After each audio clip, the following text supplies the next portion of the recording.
न्यायालय ने कहा है कि कुत्तों के काटने का खतरा केवल सार्वजनिक स्वास्थ्य चुनौती नहीं है, बल्कि मानव सुरक्षा की चिंता का भी विषय बन गया है। अब सर्वोच्च न्यायालय ने भारत भर में आवारा कुत्तों के हमलों की बढ़ती संख्या पर गंभीर चिंता व्यक्त की है और कहा है कि आवारा कुत्तों की बढ़ती संख्या सार्वजनिक सुरक्षा के लिए खतरा बनी हुई है। न्यायालय ने कहा कि कुत्तों के काटने की बार बार होने वाली घटनाएं विशेष रूप से शैक्षणिक संस्थानों, अस्पतालों, परिवहन केंद्रों और अन्य सार्वजनिक स्थानों पर गंभीर प्रशासनिक चूक और संविधान के अनुच्छेद 21 के तहत नागरिकों की सुरक्षा के अधिकार को सुरक्षित रखने में व्यवस्थागत विफलता को उजागर करती है। दूसरी तरफ कई मीडिया रिपोर्टों का हवाला देते हुए पीठ ने कहा कि उसे स्कूलों, अस्पतालों, रेलवे स्टेशनों और खेल परिसरों में कुत्तों के काटने की घटनाओं में खतरनाक वृद्धि की जानकारी मिली है। न्यायालय ने स्कूल परिसरों में बच्चों पर हमले, अस्पताल परिसर में मरीजों और तीमारदारों पर काटने और यहां तक कि खेल स्टेडियम में अंदर खिलाड़ियों और अधिकारियों पर हमले की घटनाओं का भी जिक्र किया है। हम आपको बता दें कि न्यायालय ने कहा है कि ऐसी घटनाओं की पुनरावृत्ति विशेष रूप से शिक्षण, उपचार और मनोरंजन के लिए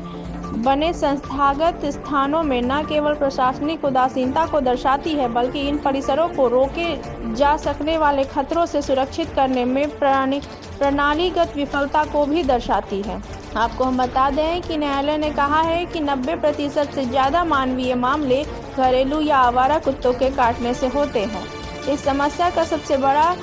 और ज़्यादा बुजुर्गों, बच्चों और आर्थिक रूप से कमज़ोर लोगों को झेलना पड़ रहा है, जो असुरक्षित होने के साथ साथ समय पर पोस्ट एक्सपोजर तक नहीं पहुंच पाते। इसके बाद स्कूलों और कॉलेजों में कुत्तों के काटने की लगातार हो रही घटनाओं पर चिंता व्यक्त करते हुए न्यायालय ने कहा कि शैक्षणिक संस्थान, खासकर खुले परिसर वाले असुरक्षित स्थान बन गए हैं। छोटे कद और जानवरों के साथ अनजान व्यवहार के कारण बच्चे ज़्यादा असुरक्षित होते हैं।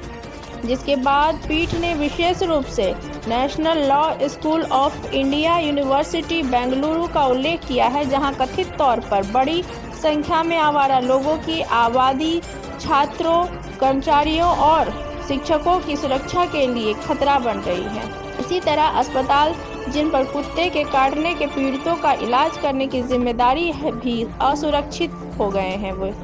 अदालत ने चेन्नई के मानसिक स्वास्थ्य संस्थान की घटनाओं का भी जिक्र किया है और कोच्चि के एर्नाकुलम जनरल अस्पताल की घटना का भी, जहां एक आवारा कुत्ते ने अस्पताल के अंदर एक मरीज समेत 5 लोगों पर हमला भी किया। न्यायालय ने याद दिलाया कि भारत सरकार ने पशु क्रूरता निवारण अधिनियम 1960 के अंतर्गत पशु जन्म नियंत्रण नियम 2001 प्रस्तुत किए थे, जिसमें आवारा कुत्तों की आबादी को नियंत्रित करने के लिए एक मॉडल की स्थापना भी की गई थी। हालांकि सर्वोच्च न्यायालय ने इस बात पर खेद व्यक्त किया है कि इन नियमों का कार्यान्वयन कम से कम अप्रभावी रहा है। कुत्तों के काटने के खतरे को न केवल सार्वजनिक स्वास्थ्य चुनौती बल्कि मानव सुरक्षा का चिंता का विषय बताते हुए न्यायालय ने कहा है कि राज्य और उसके तंत्रों का यह सकारात्मक कर्तव्य है कि वह सुनिश्चित करे कि नागरिक, विशेष रूप से बच्चे, बुजुर्ग और मरीज, सार्वजनिक परिसर में रोके जा सकने वाली चोट या बीमारी के संपर्क में न आए। बढ़ती घटनाओं और प्रशासनिक निष्क्रियता को देखते हुए सर्वोच्च न्यायालय ने अधिकारियों को स्कूलों, अस्पतालों, रेलवे स्टेशनों, अन्य संस्थागत क्षेत्रों से आवारा कुत्तों को हटाने का निर्देश भी दिया है तथा इस बात पर जोर दिया है कि ऐसे नियंत्रित वातावरण में सार्वजनिक सुरक्षा को प्राथमिकता दी जानी चाहिए।